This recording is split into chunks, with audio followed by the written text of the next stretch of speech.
자, 오늘은 계시록 21장 말씀을 살펴보려고 합니다. 자, 계시록 21장은 우리 지난주까지 했던 전천년설에 의하면 천년왕국 이후에 이어질 일들을 기록하고 있습니다. 그리고 부천년설로에도 마찬가지죠.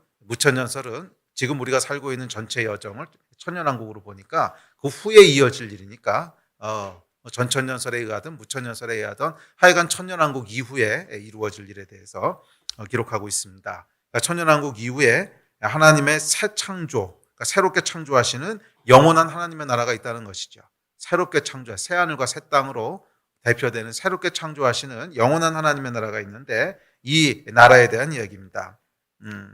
그래서 어떤 사람들은 사실 계시록의 해석은 그렇게 쉽지 않죠. 그래서 신학자마다 굉장히 다양한 견해들이 있는데 어떤 분들은 요 21장 말씀도 그러니까 주로 이제 전천년설을 지지하는 분들은 이 말씀도 그냥 천년왕국 때 이루어질 말씀이다. 이렇게 해석하는 학자들도 간혹 있습니다. 그런데 저는 개인적으로 그것보다는 천년왕국 이후에 일어날 일이라고 보는 것이 더 타당하지 않나 이렇게 생각하고요. 그리고 학자들도 더 많은 사람들이 그러니까 이것은 천년왕국 이후에 일어날 일이라고 해석을 하고 천년왕국 때 일어날 일이라고 해석하는 사람은 그거보다는 좀 소수인 것 같아요. 그래서 하여간 요 21장과 22장은 천년왕국 때 일어날 사건이라기보다는 천년왕국이 지나고 난 다음에 그러고 난 다음에 일어날 일이라고 보는 것이 옳을 것 같습니다. 자, 그런데 어찌되었든지 간에 이것이 천년왕국 때 일이든 천년왕국 지나고 나서 일어날 일이든 별로 중요하진 않은 것 같습니다. 하여간 우리가 그 나라 가면 되는 거잖아요. 그게 언제 일어날 일인지는 가서 보면 될 거고 하여간 지금 이 땅에서의 모든 것들이 일단락이 되고 그 다음 스테이지로 넘어가는 뭔가가 있다는 거죠. 하나님께서 행하시는 이 땅의 역사가 다 천년왕국과 또 심판으로 마무리되고 그리고 나서 이어질 그 다음 스테이지의 이야기다 하는 것은 분명합니다. 자, 이건 새로운 창조다라고 하는 데 대해서는 사람들이 이견이 없는 것 같습니다. 자, 여러분, 이 마지막에 무슨 일이 일어날 것인가를 아는 것은 참 중요합니다. 그 영화도 여러분 그렇지 않습니까? 중간 과정들을 보면 이해할 수 없는 일들이 막 일어나죠. 주인공이 오해를 받기도 하고, 심지어 주인공이 죽은 것 같기도 하고, 굉장히 고통스럽고 막 실패하고 패배하고 이러는 것 같죠.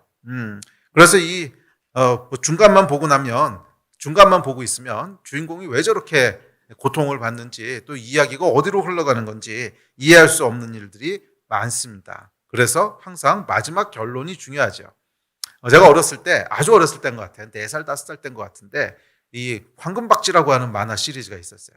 혹시 이거 아시는 분은 저보다 윗세대실 텐데, 황금박쥐라고 하는 만화 시리즈가 있었는데, 제가 너무너무 좋아했던 것 같아요. 이게, 제 기억엔 초등학교 들어가기 전인데, 내가 너무너무 좋아했는데, 하루는 매주마다 하는 거였어요. 근데 하루는 이 주인공이 죽은 거예요. 그래서 제가 너무 충격을 받은 거예요. 어린 나이에. 주인공이 죽으면 이 만화는 앞으로 어떻게 되는 거지? 그리고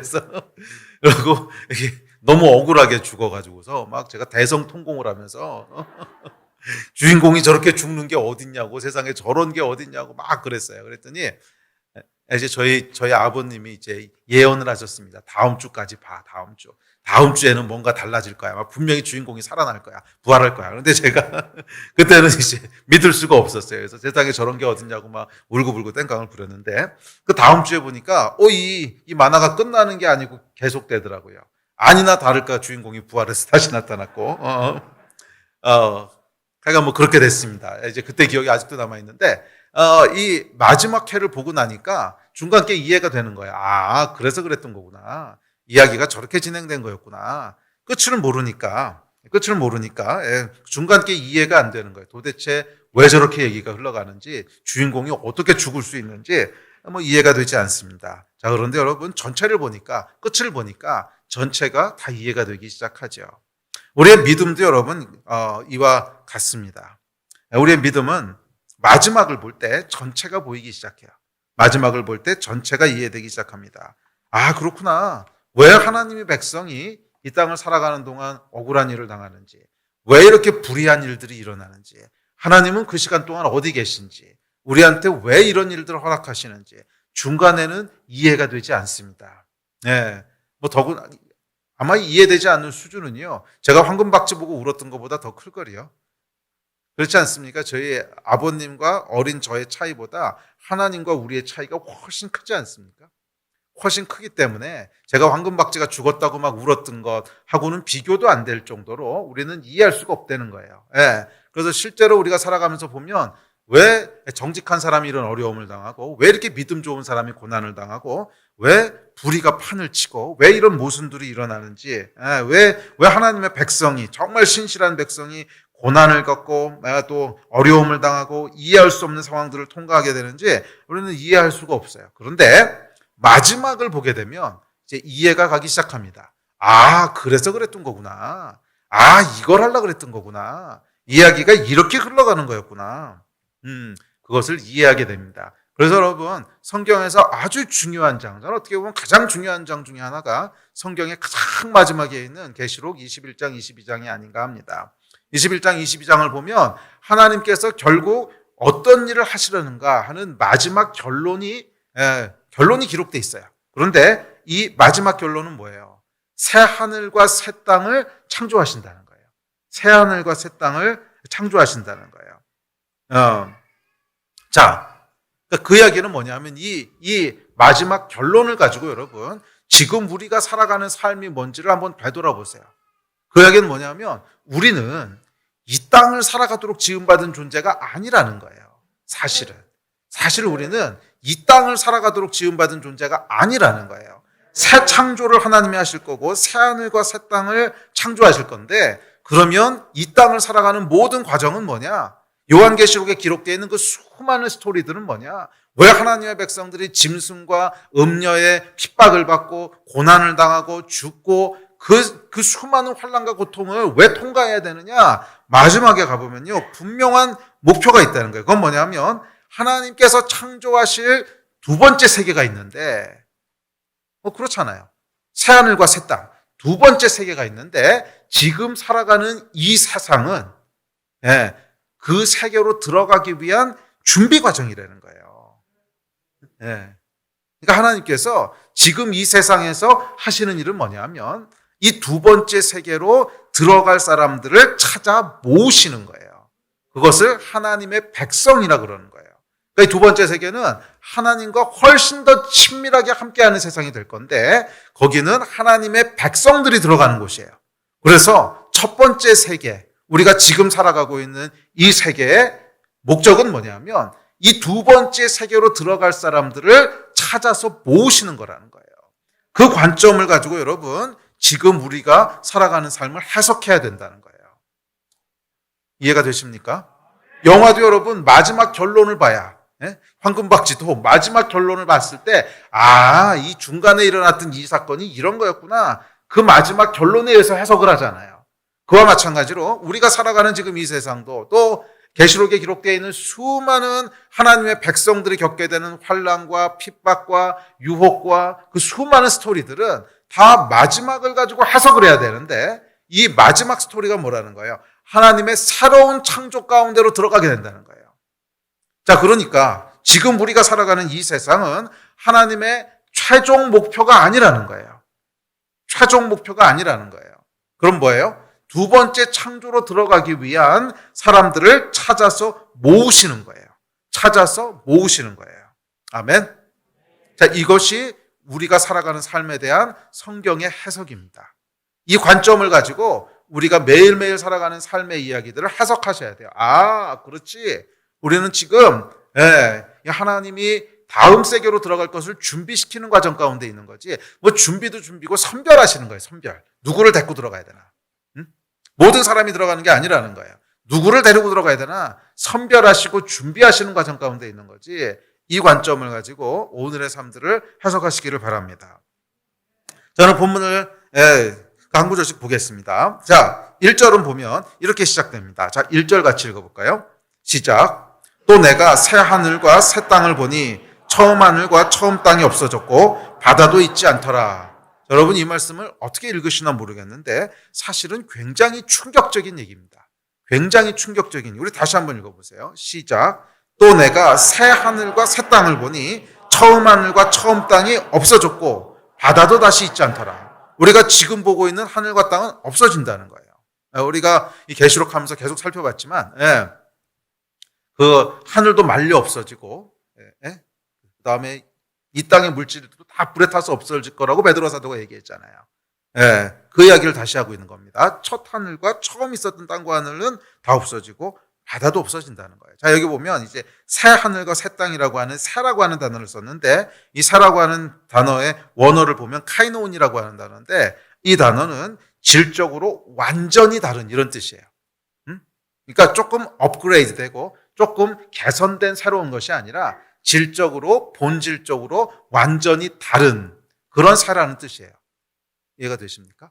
자, 그런 의미에서 이 새 하늘과 새 땅이라고 했을 때는 그것이 우리가 지금 보고 있는 이 땅을 조금 개선하거나 조금 업그레이드한 버전이 아니라는 거예요. 이 원어적인 의미는 질적으로 본질적으로 완전히 다른 하늘과 땅이라는 뜻이에요. 그러니까 카이논이라고 하는 단어가 질적으로 본질적으로 완전히 다른 이런 의미거든요. 자, 그러니까 이것을 개선하거나 업그레이드한 게 아니라는 거예요. 완전히 새로운 하늘과 땅이라는 것입니다. 이전에는 보지도 못하던 그런 새로운 하늘과 땅이, 하늘과 땅을 하나님께서 창조하신다는 거예요. 처음 하늘과 땅 없어졌습니다. 처음 바다도 없어졌어요. 우리가 현재 살고 있는 처음 창조된 세상이 아니라는 거예요. 우리가, 이게 여러분, 천년왕국까지는요, 우리가 살고 있는 이 땅 위에서 일어나는 일이에요. 천년왕국까지는 우리가 살고 있는 이 땅 위에서 일어나는 일이에요. 그것이 무천년설이든 전천년설이든 하여간 이 땅 위에서 일어나는 일이에요.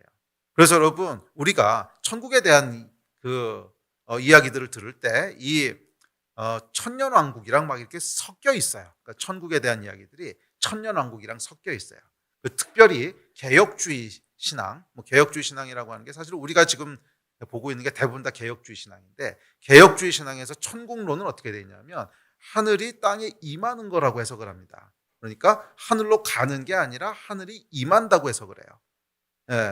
그러니까 천국은 우리가 가는 것이 아니고 하나님의 나라가 이 땅 가운데 임하는 것이라고 얘기를 하고, 그래서 이 땅 위에서 일어나는 일이라고 해석을 합니다. 그러니까 물론 지금하고는 다른 질서일 거예요. 우리 부활체를 입을 것이고 또 모든 이런 그러니까 땅과 하늘도 새롭게 업그레이드 되기 때문에 지금 우리가 보고 있는 것하고는 다르겠지만 하여간 우리가 보고 있는 이 땅 위에서 일어나는 일이기 때문에 천년왕국에 가면 서천동이라고 하는 위치가 있을 거라는 거예요, 여전히. 그러니까 지금이랑 좀 다른 모습이지만 서천동이라고 하는 위치도 이렇게 특정할 수 있고 그렇다는 거예요. 전주, 광주 이런 도시들이 이름이 달라졌을 수는 있지만 하여간 그 자리들이 있을 거라는 거예요, 그대로. 저기 가면은 설악산도 그대로 있을 것이고, 설악산이 있을지 모르겠네요. 처처에 지진과 기근이 일어나서 이렇게 내려가고 올라가고 해서 어떻게 됐을지 모르지만 하여간 지구가 그대로 있다는 겁니다. 그게 개혁주의에서 얘기하는 그 천국인데, 사실 여러분 천년왕국까지는 그게 맞아요. 천년왕국까지 맞는데 오늘 본문을 자세히 보시면 천년왕국 이후에는 그것이 과연 이어지는 건지는 사실 애매합니다.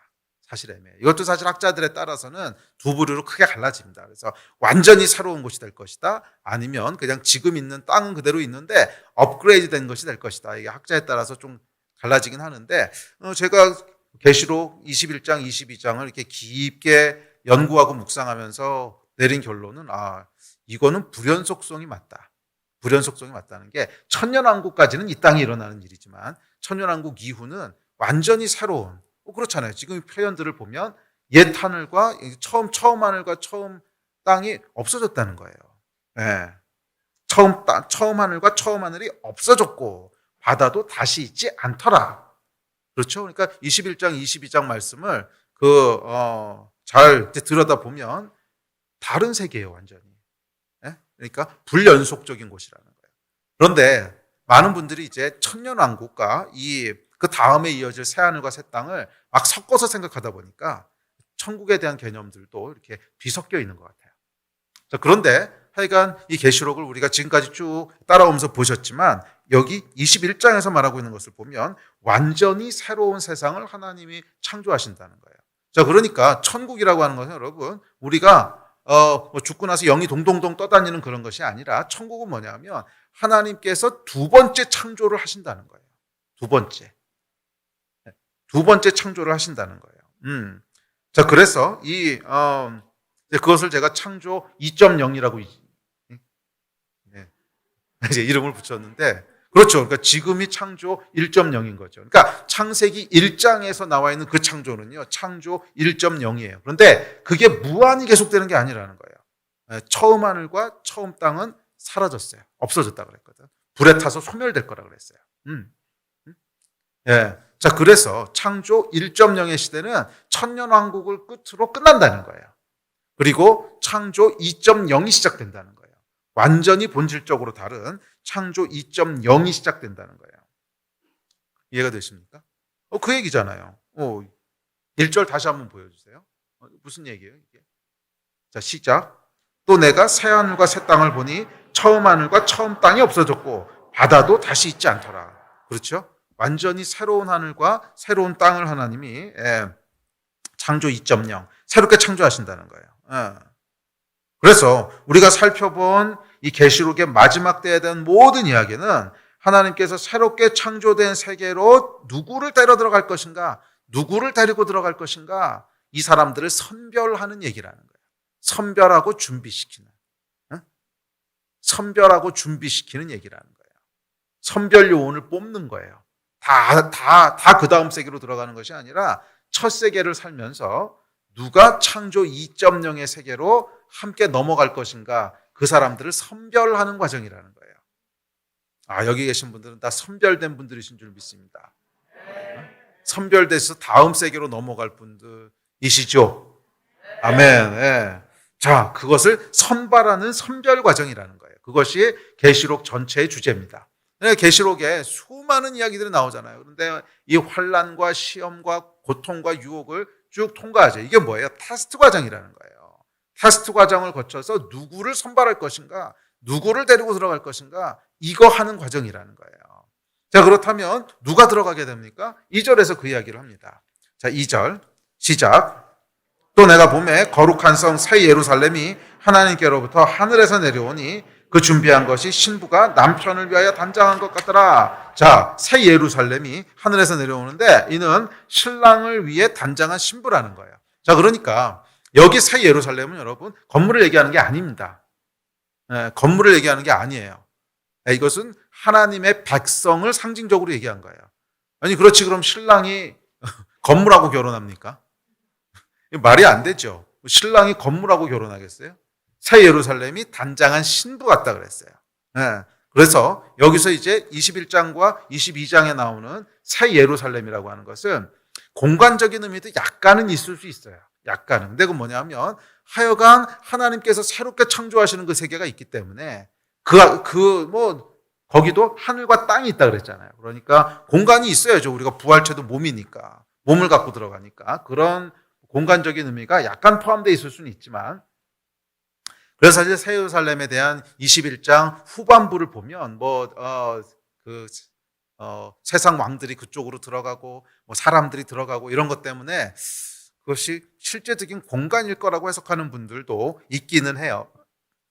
있기는 한데 저는 그것보다는 하나님의 사람들이라고 하는 그 상징성이 훨씬 큰 것 같아요. 그래서 공간적인 의미가 한 10% 정도 있다면 그것은 뭐예요? 어쨌거나 거기 가면 뭔가 스페이스가 있을 거니까 그리로 사람들이 들어간다, 이런 의미가 있지만 본질적으로는 뭐예요? 하나님의 사람들, 예수 그리스도의 신부된 하나님의 백성들을 이야기하는 것입니다. 자, 그래서 하여간 새 예루살렘은 건물이나 공간이라기보다는 예수 그리스도의 신부, 구원받은 성도들을 상징합니다. 자, 그런데 이 신부가 뭐예요? 단장을 끝내고 준비됐다는 거예요. 단장을 끝내고 준비됐다는 거예요. 그래서 이 단장이란 단어에 주목하시기 바랍니다. 신부가 단장을 끝내고 준비됐다는 거예요. 우리 지난 언제죠? 윤성철 목사님 말씀하실 때 단장이란 단어가 와닿았다고. 근데 저도 비슷한 때 똑같이 하나님이 주셨던 단어가 단장이란 단어였거든요. 근데 보면 단장을 끝내고 준비됐다는 거예요. 2000년을 훌쩍 넘어서 그러니까 2000년 전에 예수께서 이 땅에 오시고 그리고 다시 오실 때 다시 오실 땐 뭐예요? 어린 양의 혼인잔치라 그랬죠. 이 혼인잔치를 위해서 긴 시간 동안 신부를 단장시켜 온 거예요. 혼인잔치를 위하여 긴 신부를 단장시켜 온 거예요. 어떻게? 신랑에 걸맞는 존재로. 단장시켰다고 하는 것은 외모를 준비시켰다는 것이 아니라 신랑에 걸맞는 존재로 준비시켜 왔다는 거예요. 신랑은 어떤 존재입니까? 신부를 위하여 그 생명을 내어준 존재예요. 신부가 어떻게 단장되어야 신랑에 걸맞는 존재가 될까? 신랑과 똑같은 퀄리티를 요구하는 거예요. 물론 그분은 하나님이시기 때문에 우리의 인격이 완전할 수는 없지만 사랑은 똑같을 수 있어요. 신랑을 위하여 우리의 생명을 드리는. 그게 신부의 단장인 거예요. 그러니까 신부의 단장은 뭐냐면, 우리는 죄인이고 미성숙하기 때문에 성품이나 인격이 완전해지진 않을 거예요. 그러나 사랑은 완전해질 수 있어요. 어떤 수준으로? 신랑이 신부를 위해서 생명을 드렸듯이 신랑을 위하여 생명을 드리는. 그게 단장이에요. 그래서 여러분 계시록에 보시면 첫째 부활에 누가 참여한다는 거예요? 순교자들. 신랑을 위하여 생명을 드린 자들. 또는 잠재적인 순교자들.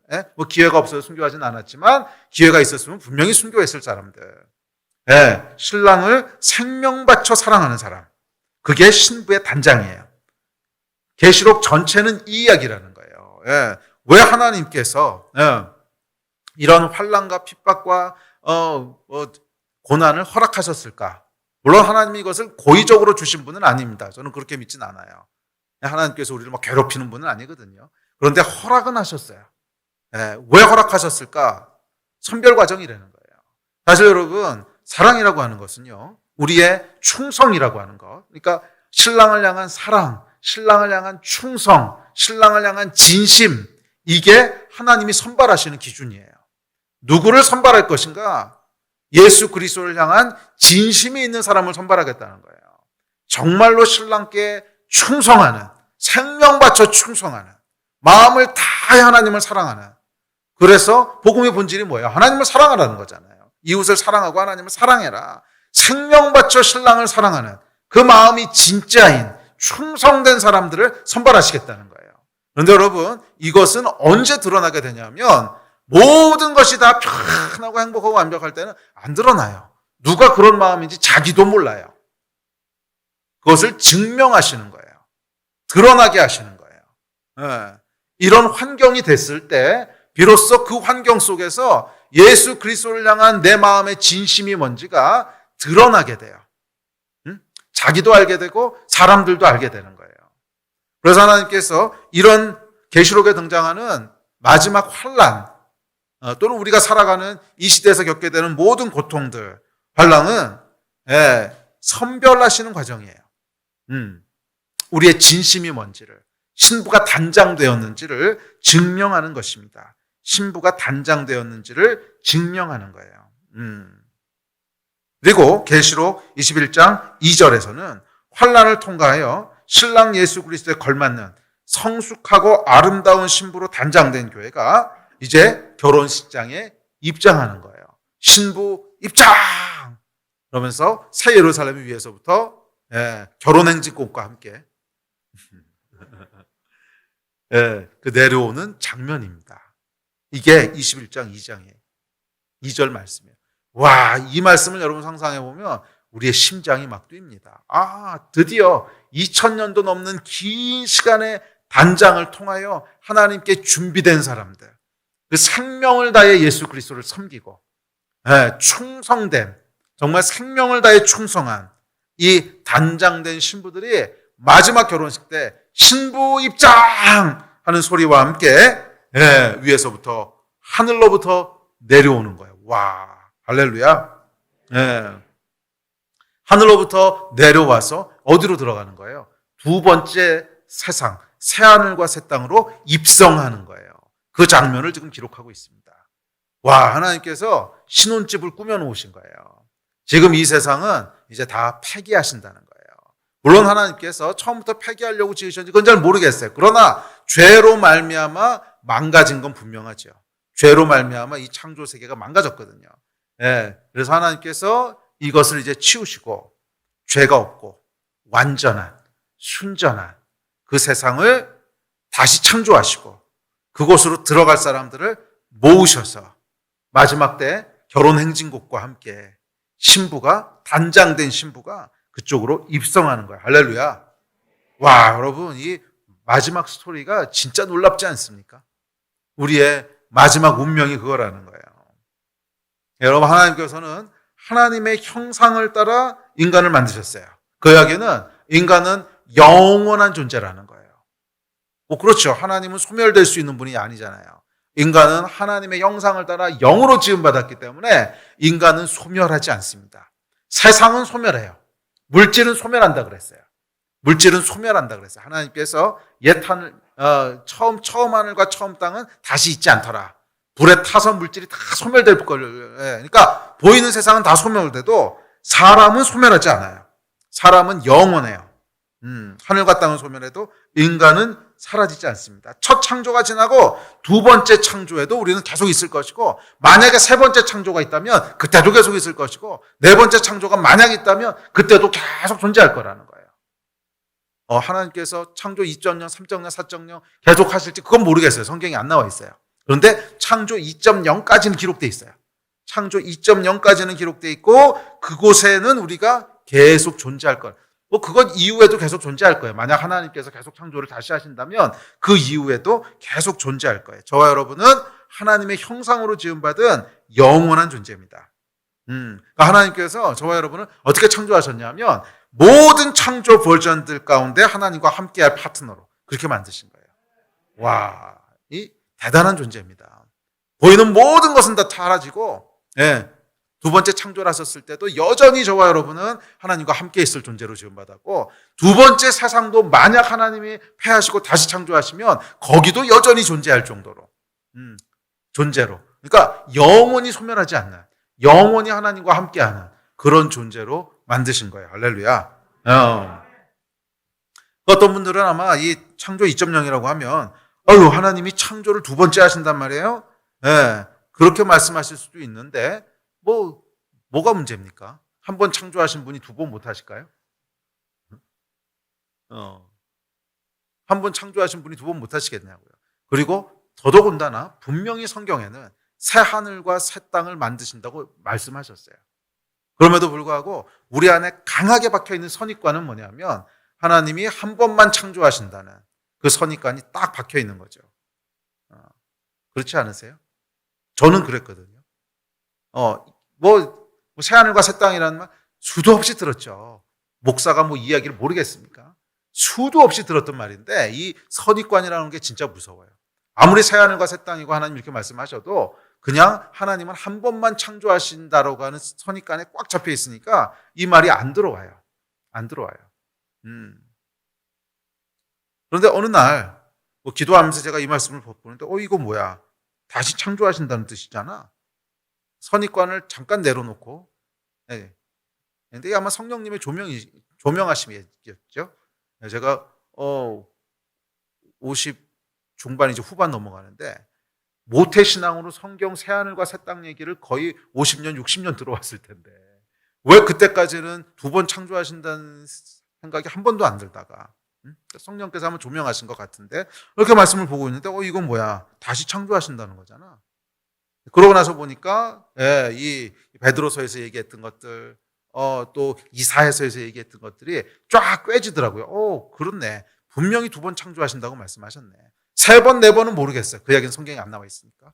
하지만 두 번째 창조를 하신다는 얘기는 분명히 있네. 구약도 여러분 보시겠어요? 구약 이사야서 한번 보십시오. 시작. 보라, 내가 새 하늘과 새 땅을 창조하나니 이전 것은 기억되거나 마음에 생각나지 아니할 것이라.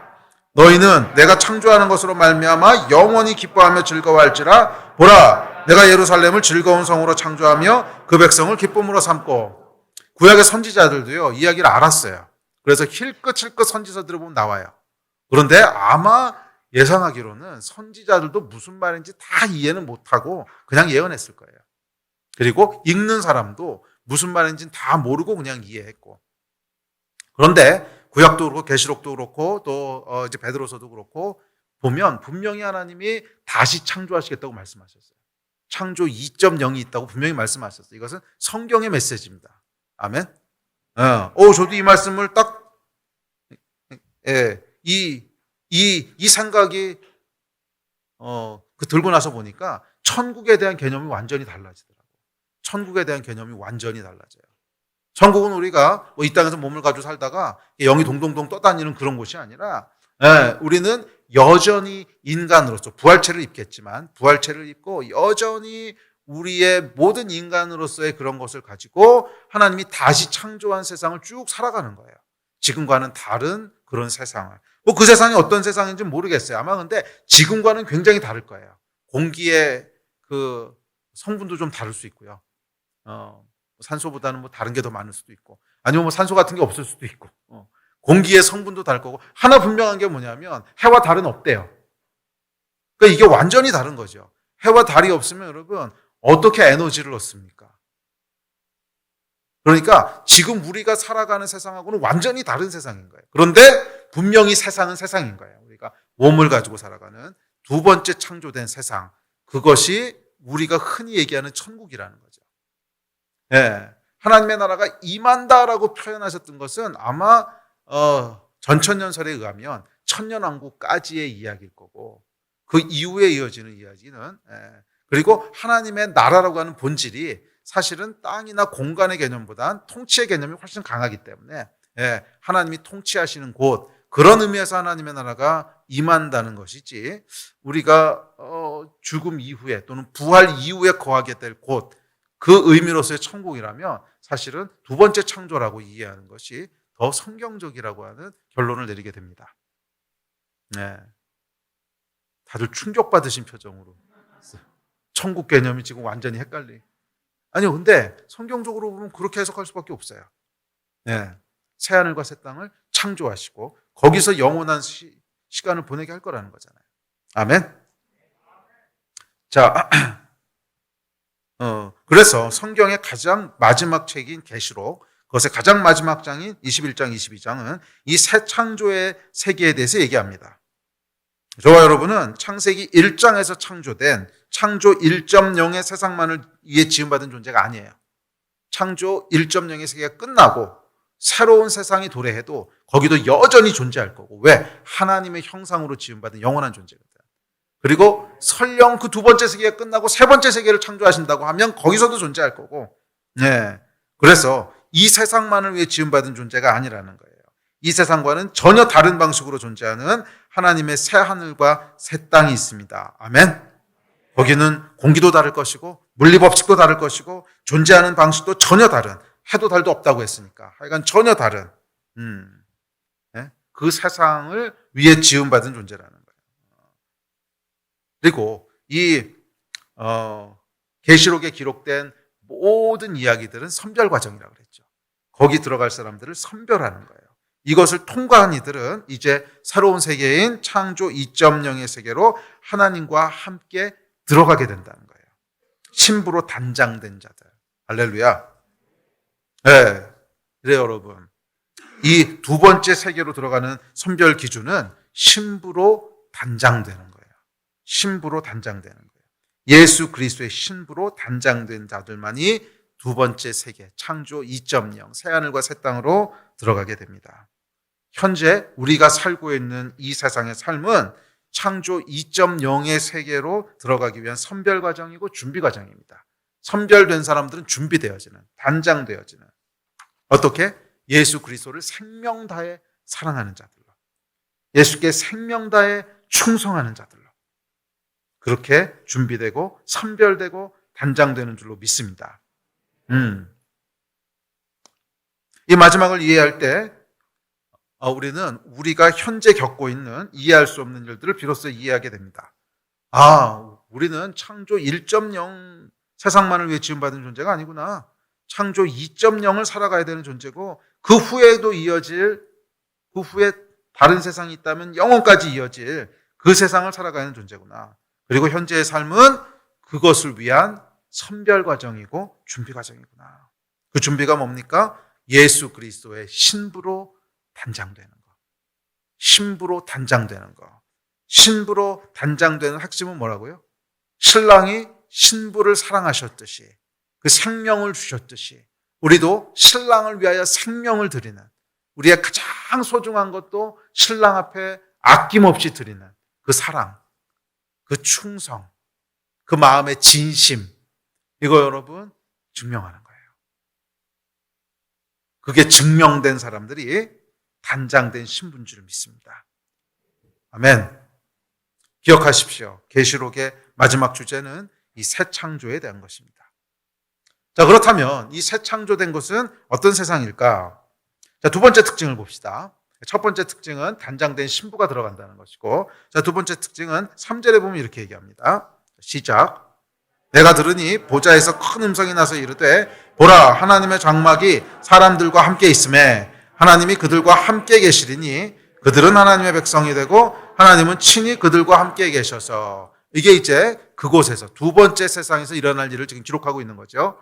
3절부터 쭉 그 이야기를 지금 하고 있는 건데 22장 마지막까지. 두 번째 특징을 보면 하나님의 백성이 된다 그랬는데, 백성은 지금도 이미 백성이고 구약시대에도 이미 백성이었어요. 그러니까 이 말씀에서 핵심은 뭐냐면 하나님의 장막이 사람들과 함께 한다는 거예요. 하나님의 장막이 사람들과 함께 한다는 것입니다. 그러니까 이 이야기가 뭐냐면 창조 2.0의 세상에서는 영이신 하나님의 존재가 손에 잡히고 눈에 보이듯이 우리와 함께 하신다는 거예요. 그래서 이 두 번째 창조에 대한 걸 묘사할 때 흔히 얘기하는 게 하늘과 땅이 하나 된다는 말을 쓰는 거죠. 하늘과 땅이 하나 된다. 그건 뭐예요? 보이는 세계와 보이지 않는 영적 세계가 창조 1.0의 세상에서는 분리되어 있었어요. 그렇죠? 창조 1.0의 세상에서는 보이는 세계와 보이지 않는 세계가 분리되어 있었고, 그렇게 뜨문뜨문 하나님의 임재가 우리 가운데 내려오는 거죠. 뜨문뜨문 내려오고, 구약에서는 그게 뭐였어요? 성전이었죠. 그러니까 성전이 보이는 세계와 보이지 않는 세계를 연결하는 통로였고, 신약에서는 모든 믿는 사람들이 이제 성전이 돼서 우리 안에 성령께서 거하시면서 우리가 두 세계에 기묘하게 껴있는 존재가 되는데, 두 번째 창조에서는 이런 수준이 아니라 보이는 세계와 보이지 않는 세계가 아예 같이 한다는 거예요. 그래서 하나님께서, 보이지 않는 하나님께서 마치 우리가 옆 사람과 대화하듯이 우리 가운데 함께 거하신다는 거예요. 할렐루야. 이게 두 번째 세상의 가장 큰 특징입니다. 창조 2.0의 세상에서는 물질 세계와 영적인 세계가 분리되어 있지 않다는 거예요. 하나님이 그의 백성들 가운데 거하신다는 거예요. 함께 하신다는 거예요. 할렐루야. 와. 그래서 여러분, 거기 보면 뭐가 없다고 얘기해요? 성전이 없다고 얘기하죠. 왜 성전이 없겠어요? 더 이상 보이는 세계와 보이지 않는 세계를 연결할 필요가 없는 거예요. 그냥 그게 하나로 됐기 때문에 더 이상 성전이라고 하는 게 기능이 필요 없는 거예요. 그냥 어디나 성전인 거예요. 어디나 하나님이 계신 거예요. 아멘. 자, 이것이 두 번째 세상의 특징입니다. 그런데 우리는 이게 어떤 상태인지 현재로서는 감을 잡을 수가 없습니다. 우리는 그런 세계를 한 번도 살아본 적이 없고, 그래서 현재로서는 감을 잡을 수 없는데 사실은 힐끗 경험하긴 했을 거예요. 그 대표적인 사람이 구약의 모세입니다. 자, 모세를 보면 모세가 이 상태, 그러니까 하나님이 실제로 우리와 함께 계신 것 같은 그런 상태, 그 상태가 어떤 건지를 경험하고 이렇게 기록합니다.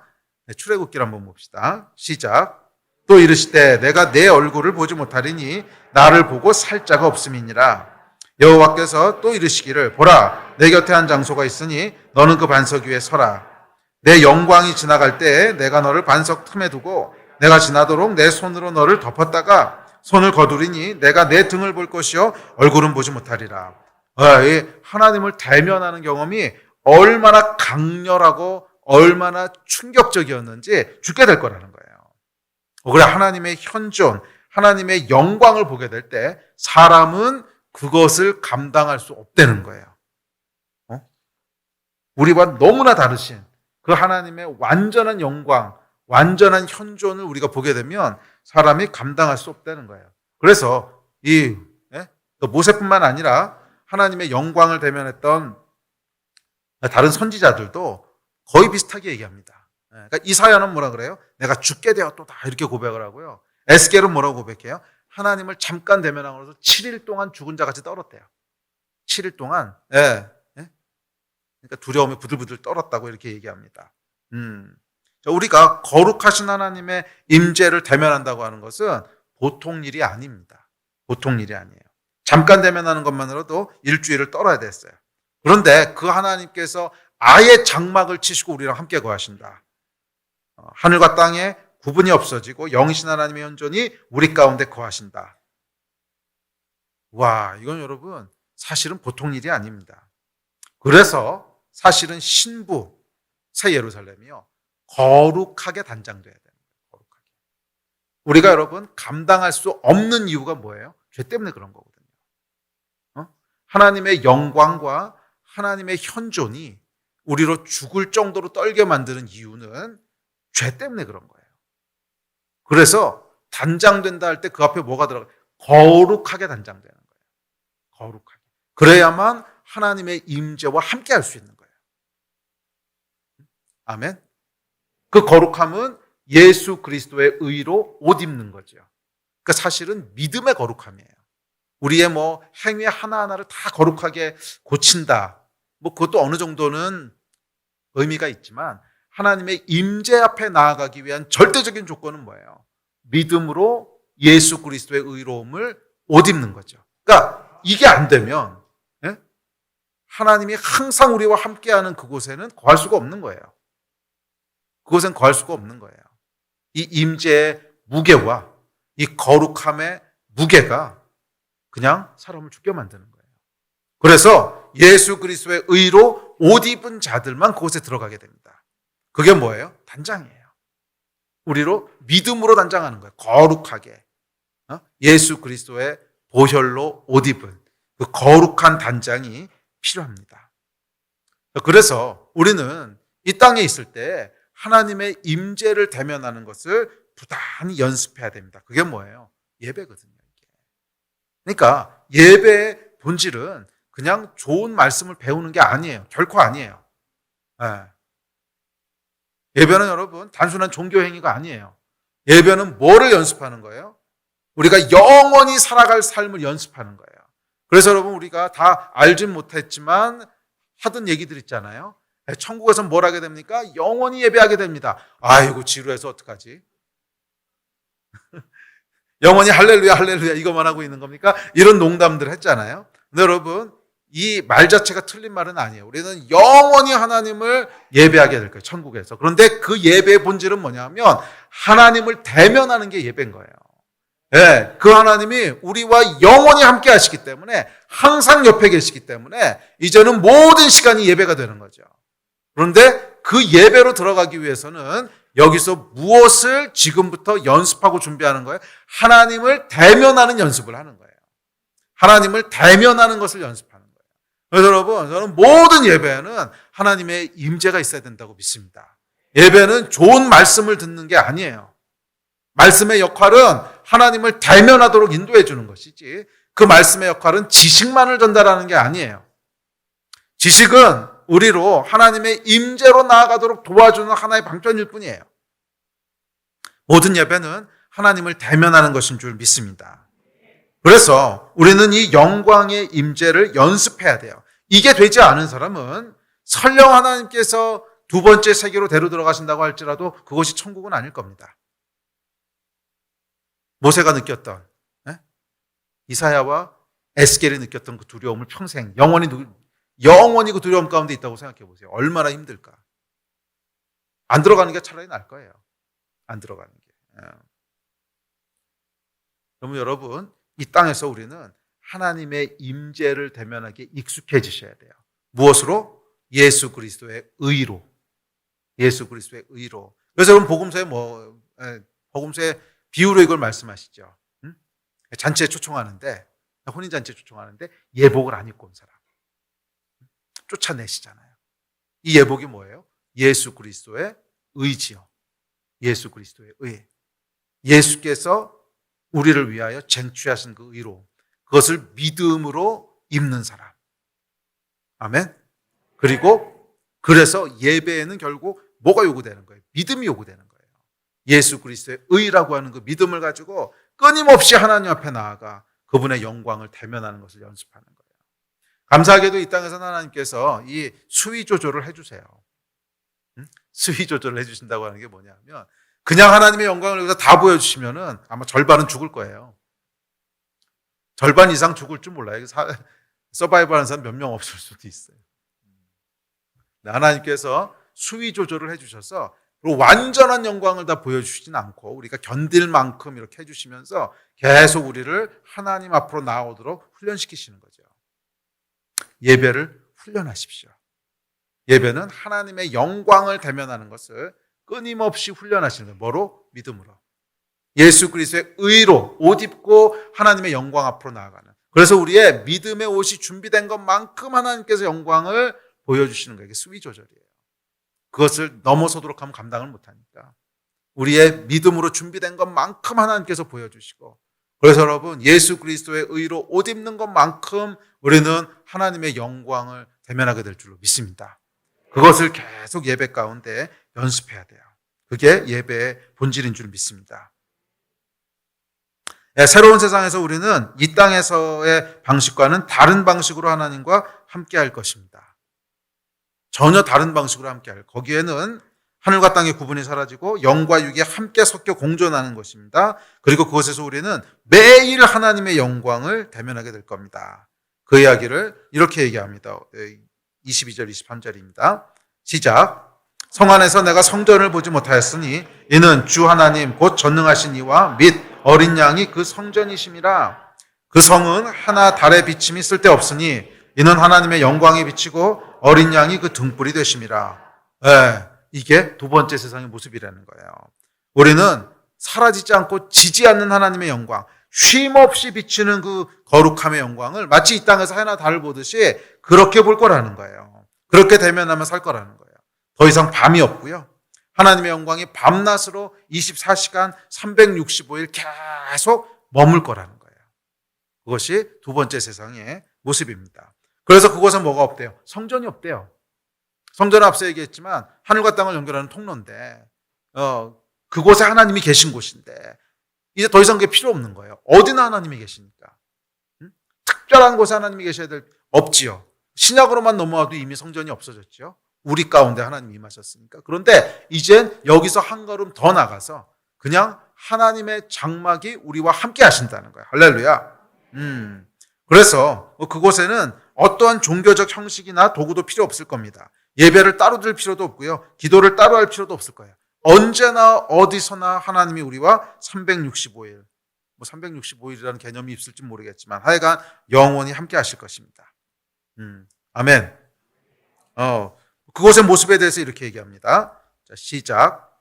낮의 성문들을 도무지 닫지 아니하리니 거기에는 밤이 없으리라. 시작. 그의 얼굴을 볼 터이요 그의 이름도 그들의 이마에 있으리라. 다시 밤이 없겠고 등불과 햇빛이 쓸데없으니 이는 주 하나님이 그들에게 비추심이라. 그들이 세세토록 왕노릇하리로다. 아멘.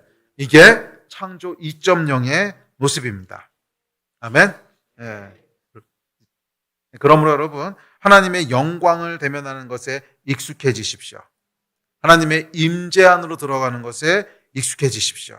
그것이 영원한 창조 2.0의 세상을 살아가기 위한 준비입니다. 그곳에서는 우리가 하나님의 영광과 임재를 피할래야 피할 수 없을 거예요.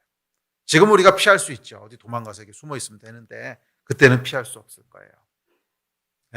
주의 임재 앞으로 나아가길 연습하시고 즐거워하시고 그것을 누리시는 여러분 되시기를 축복합니다. 자, 세 번째 특징은 4절입니다. 자, 시작. 모든 눈물을 그 눈에서 닦아주시니 다시는 사망이 없고 애통하는 것이나 곡하는 것이나 아픈 것이 다시 있지 아니하리니 처음 것들이 다 지나갔음이로라. 창조 2.0 세계는 더 이상 눈물도 없고 고통도 없고 애통하는 것, 곡하는 것, 아픈 것이 다시 있지 않습니다.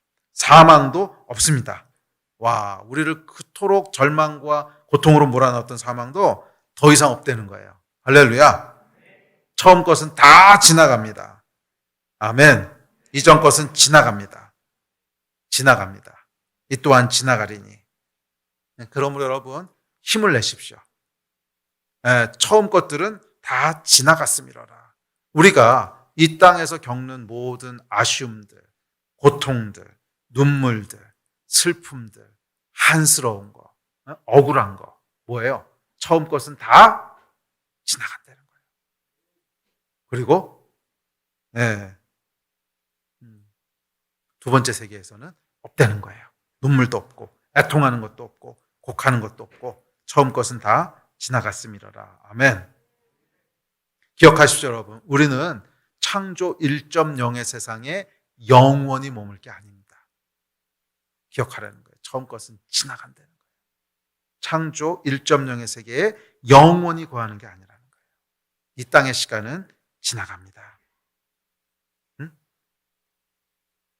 마치 여러분 뭐 비행기를 타거나 아니면 고속버스 타려고 뭐 터미널에 갔는데 불편해요. 의자도 불편하고 뭐 좀 춥고 그렇다고 그거에 막 매달릴 필요 없잖아요. 잠깐 있으면 지나가는 거잖아요. 잠깐 있으면 이제 비행기 타고 딴 곳으로 가는 거잖아요. 그와 마찬가지로 창조 1.0의 세계는 지나간다는 거예요. 시간도 지나가고 눈물도 지나갑니다. 애통하는 것도 지나가고 곡하는 것도 지나가고 아픈 것도 지나가고 사망도 지나가고 사랑하는 이의 죽음도 지나가고 처음 것은 다 지나갑니다. 이 또한 지나가리니. 지금 여러분 삶 가운데 혹시라도 견디기 힘든 일이 있다면 위로가 되려나 모르겠지만 너무 쾌념치 마십시오. 너무 즐거운 게 있어도 너무 쾌념치 마십시오. 지나가는 겁니다. 처음 것은 다 지나갑니다. 우리는 창조 1.0의 세계에 영원히 머무를 존재가 아니에요. 길어야 100년 머무는 겁니다. 길어야 100년. 100년 머물 사람도 별로 없어요. 대충 80년, 90년 머무는 거잖아요. 그리고는 지나가는 겁니다. 할렐루야. 창조 2.0의 세계가 우리를 기다리고 있습니다. 사망도 없고 눈물도 없고 죄도 없는, 우리는 처음으로, 정말 처음으로 하나님의 창조의 온전한 축복을 그곳에서 누리게 될 겁니다. 와, 저는 이거 생각만 해도요 너무 흥분이 되는 거 있죠. 그게 뭔지 우리 잘 몰라요. 한 번도 누려본 적이 없어서. 그런데 누리게 될 거예요. 더욱 감사한 것은 이 축복, 이 미래의 축복을요 지금도 맛볼 수 있다는 거예요. 한 그릇 다 먹을 수는 없지만 맛은 볼 수 있어요. 아멘. 이것이 여러분 믿음의 위대한 능력입니다. 창조 2.0의 세계는 모든 죄와 고통과 눈물이 다 지나가고 온전한 하나님의 축복을 누리는 곳인데, 이 소망은 여러분 꼭 미래에만 머물러 있는 게 아니라 믿음으로 지금도 맛볼 수 있다는 거예요. 한 그릇 다 먹을 수는 없지만. 여러분, 믿음은 참 위대합니다. 믿음에 대해서 제가 예전에 가르칠 때 믿음은 하늘의 것을 이 땅으로 끌고 오는 거라고 그랬죠. 두 번째 믿음의 작용이 있더라고요. 하늘의 것을 이 땅으로 끌고 오는 것뿐만이 아니라 미래의 것을 현재로 갖고 와요. 이게 믿음의 두 번째 작용이에요. 믿음은 미래의 것을 지금으로 끌고 와요. 믿음은 소망을 현실로 만들어요. 소망을 현재로 만들어요. 그게 여러분 믿음의 위대한 능력입니다.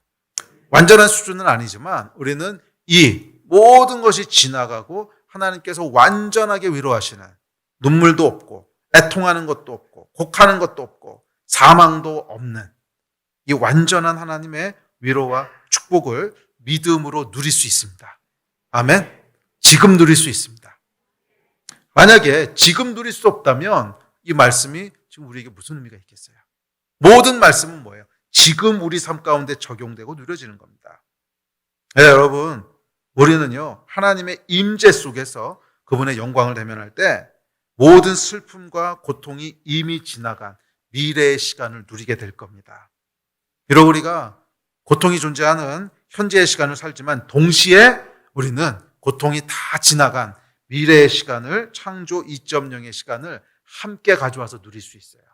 이게 믿음의 위대한 축복인 줄 믿습니다. 믿음으로 이 축복을 지금부터 누리는 그런 여러분 되셨으면 좋겠습니다. 자, 네 번째 특징입니다. 5절입니다. 네 번째 특징이 마지막인 것 같은데, 자, 시작. 보좌에 앉으신 이가 이르시되 보라 내가 만물을 새롭게 하노라 하시고, 또 이르시되 이 말은 신실하고 참되니 기록하라 하시고. 자, 보좌에 앉으신 이가 뭐라 그러시냐면 보라 내가 만물을 새롭게 하노라 이렇게 말씀하십니다. 우리는 여러분 새롭게 된다는 거예요. 그러니까 그 땅에서는 창조 2.0에서는 새롭게 되는데 우리만 새롭게 되는 것이 아니라 만물, 존재하는 모든 것이 새롭게 됩니다. 창조 2.0의 중요한 특징 중에 하나입니다. 그곳은 만물이 새롭게 되는 것이에요. 예전과는 다르게 되는 것이에요. 예, 창조 1.0의 세상은 슬프게도 죄로 말미암아 어그러진 세상입니다. 예, 어그러진 세상이에요. 그래서 우리 안에 아쉬움도 있고 불만도 있고 이렇게 됐으면 좋겠다 하는 뭐 그런 것도 있고 하여간 부족하고 부패하고 망가진 것이에요. 그러나 창조 2.0의 세상에서는 이 모든 것이 새롭게 될 줄 믿습니다. 여러분, 우리는 새롭게 되어야 되는 존재고 새롭게 될 존재입니다. 지금은 비록 우리가 부족하고 지금은 비록 우리가 불완전하고 지금은 비록 우리가 아프고 지금은 비록 우리가 죽고 지금은 비록 우리가 고통스럽고 지금은 비록 우리가 슬픔 가운데 있을지라도 우리는 뭐예요? 새롭게 될 겁니다. 아멘. 만물을 새롭게 하실 거예요. 저와 여러분은 새롭게 될 겁니다. 이게 우리의 소망이고 믿음입니다. 그리고 이 소망과 기대는 어떻게 될 수 있다고요? 믿음으로 맛볼 수 있어요. 아멘. 네, 그래서 2023년도에 주신 키워드가 이제 새로움에 대한 건데 이것도 잠깐 맛보기만. 새 일에 대한 건데 뉴 스타트라는. 근데 이 새롭게 되는 것은 어떻게 보면 창조 2.0의 속성이고 더 나아가서 하나님의 속성이에요. 영의 속성은 계속 새로워지는 거거든요. 계속 새로워지는 거예요. 어제와 오늘이 다르고 오늘과 내일이 다르고 계속 새로워지는 건데 이 새로움을 창조 2.0에서는 만물이 다 새로워지는 걸 경험할 거라는 거예요. 그런데 지금도 믿음으로 맛볼 수 있다는 거예요. 완전한 수준은 아니지만 소망은 믿음으로 현재가 됩니다. 우리는 매일 새롭게 되는 존재입니다. 그런데 더 놀라운 건 뭐냐면 22장 5절에 보면 이렇게 얘기합니다. 시작. 다시 밤이 없겠고 등불과 햇빛이 쓸데없으니 이는 주 하나님이 그들에게 비치심이라 그들이 살새토록 왕노릇하리로다. 자, 이 새롭게 하는 일을요 우리와 함께 하신다는 거예요. 왕노릇하리로다. 하나님 혼자 하시는 것이 아니라 우리가 함께 한다는 거예요. 그럼 여러분 오늘 교회가 어떤 존재인지를 여기서부터 깨닫게 됩니다. 교회는 만물을 새롭게 하는 일을 하는 곳이라는 거예요. 아멘이십니까? 물론 완전한 수준으로는 예수께서 오셨을 때 이루어질 창조 2.0에서 이루어지겠지만 오늘도 우리는 무엇을 하는 존재예요? 만물을 새롭게 하는 존재예요. 네. 네? 하나님의 백성은 뭐 하는 존재냐? 만물을 새롭게 하는 존재예요. 가정을 새롭게 하는 존재고 직장을 새롭게 하는 존재고 학교를 새롭게 하는 존재고 국가를 새롭게 하는 존재고 한 세대를 새롭게 하는 존재고 새롭게 할 수 있는 존재. 아니, 새롭게 해야 되는 존재. 그게 하나님의 백성이라는 거예요. 저와 여러분의 정체성입니다. 만물을 새롭게 하는 것이 교회의 능력이며 영광이며 사역의 본질입니다. 우리가 그리스도의 제자로서 하나님의 백성으로서 이 땅을 살아가면서 해야 될 사명들, 사역들이 있잖아요. 그 사역의 본질이 뭐냐면 만물을 새롭게 하는 거예요. 무엇으로? 믿음으로. 미래에 일어날 예수 그리스도와 함께 살새토록 왕노릇할 우리의 그 미래의 아이덴티티를 믿음으로 현재로 갖고 와서 이 땅에서부터 새롭게 하는 일을 할 수 있는 이것이 하나님 나라의 백성이고 교회의 정체성인 줄 믿습니다. 내가 만물을 새롭게 하노라. 이렇게 우리가 이 땅에서 끊임없이 새롭게 하는 하나님의 역사를 감당할 때 어느 날 우리는 하늘로부터 하나님의 놀라운 음성을 듣게 되는데 내가 만물을 새롭게 하노라 하는 창조 2.0의 세계를 보게 되는 거예요. 아멘. 그래서 어떻게 보면 이 창조 2.0의 세계는요 어떤 물리적으로는 단절된 걸 수 있는데 물리적으로는 우리의 본성과 우리가 하는 일에서는 계속 연속된 것 같아요. 계속 새롭게 하는 일을 이 땅에서 하고 있는 자들이 결국 그곳에서 세세토록 왕노릇하게 되는 거예요. 계속 하나님의 창조에 참여하는, 하나님의 창조에 함께 참여하는. 그래서 어쩌면 창조 2.0까지는 하나님이 하시고 3.0부터 우리가 하는 게 아닐까. 잘못 얘기하면 이단이 되는데 이건 농담입니다. 성경에 안 나와 있는 얘기 믿지 마세요. 추측해보는 건데 하여간 하나님의 창조의 역사에 우리가 함께하는 건 분명해요. 함께 세세토록 왕노릇한다고 했고 그 하나님은 창조하시는 분이시고 새롭게 하시는 분이시니까. 그래서 여러분 이 땅에서 이 새롭게 하는 하나님의 역사에 참여하지 않았던 사람은 아마 창조 2.0의 세계에 가면 굉장히 낯설 수도 있어요. 내가 뭘 해야 되지? 좀 당황스러울 수도 있어요. 그러나 이 땅에서 충성되게 그때 할 일을 지금부터 했던 사람들은 그곳에 갔을 때 굉장히 편안함과 더 많은 축복들을 누리게 되지 않겠습니까? 그게 상급이라고 저는 믿습니다. 천국에 다 같이 들어갈 수 있을지 몰라도 그곳에서 어떤 상급을 누릴 건가? 이곳에서 미리 그 일들을 했던 사람들은 훨씬 편안하게 그곳에서의 삶을 누리게 될 것이고 그렇지 않았던 사람들은 굉장히 당황하고 낯선 삶을 누리게 될 것이고 좀 다르지 않겠어요? 이 상급에 대한 얘기는 다음 주에 조금 더 나누려고 하는데 하여간 그 얘기는 다음 주에 합시다. 자, 우리 말씀을 마무리합시다. 우리 예배팀 앞으로 나오십시오. 기억하십시오, 여러분. 우리는 창조 1.0만을 위해서 지음받은 사람들이 아닙니다. 천국은 여러분 추상적이고 막연한 곳이 아니에요. 지금 우리가 보고 있는 눈에 보이는 이 세계를 하나님이 창조하셨다는 걸 믿으십니까? 네. 이 시작점은 창조에 대한 믿음에서 시작하는 거예요. 이 눈에 보이는 모든 세계에 창조주가 있다고 하는 걸 믿으십니까? 믿으세요? 안 믿으세요? 아멘? 그러면 그분이 다시 창조하실 수 있다고 하는 게 이상합니까? 한 번 창조하신 분이 두 번은 왜 못 하시겠어요?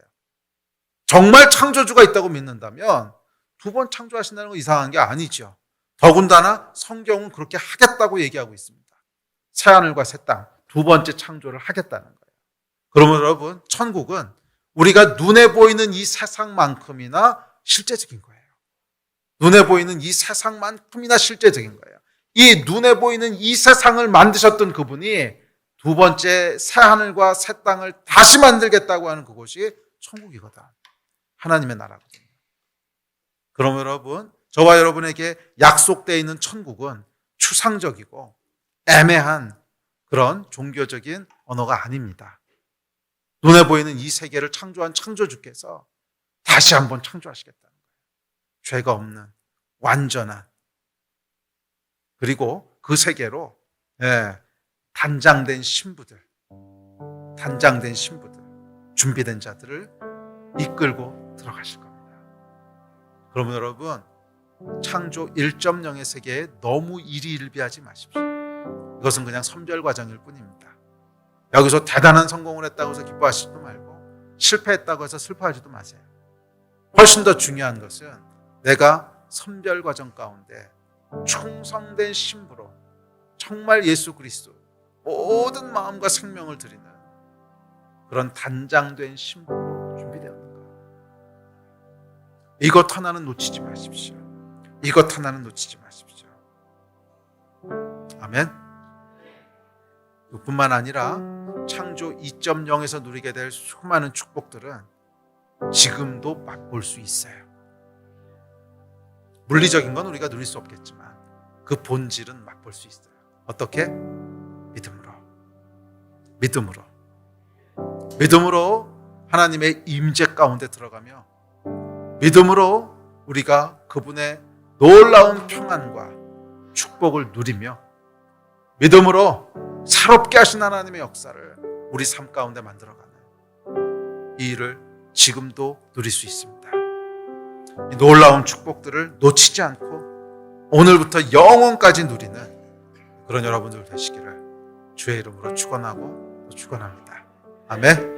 우리 일어났으면 기도하고 예배합시다.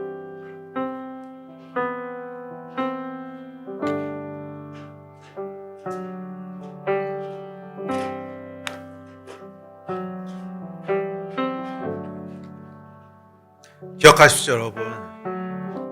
천국은 애매하고 추상적인 곳이 아닙니다. 눈에 보이는 이 세계를 창조하신 창조주께서 다시 한번 창조하신 것입니다. 사모하십니까? 그리고 그곳은 하나님의 임재가 항상 있는 곳이에요. 우리 오늘 믿음의 옷을 입고 임재 가운데로 나갑시다. 그것이 이 땅에서 해야 될 제일 중요한 단장 아니겠습니까? 신랑을 대면할 준비, 우리의 왕, 우리의 창조주를 대면할 준비, 우리의 아버지를 대면할 준비, 그것은 믿음의 옷을 입고 하나님의 임재 가운데로 들어가는 것입니다. 할렐루야. 할렐루야. 우리 같이 좀 기도하십시다. 기도하실 때 주여 세 번 크게 부르짖고 기도하실 때, 예 하나님, 오늘도 하나님의 임재를 우리에게 보여주십시오. 오늘도 우리가 창조 2.0의 그 시간들을 맛보고 누리기를 원합니다.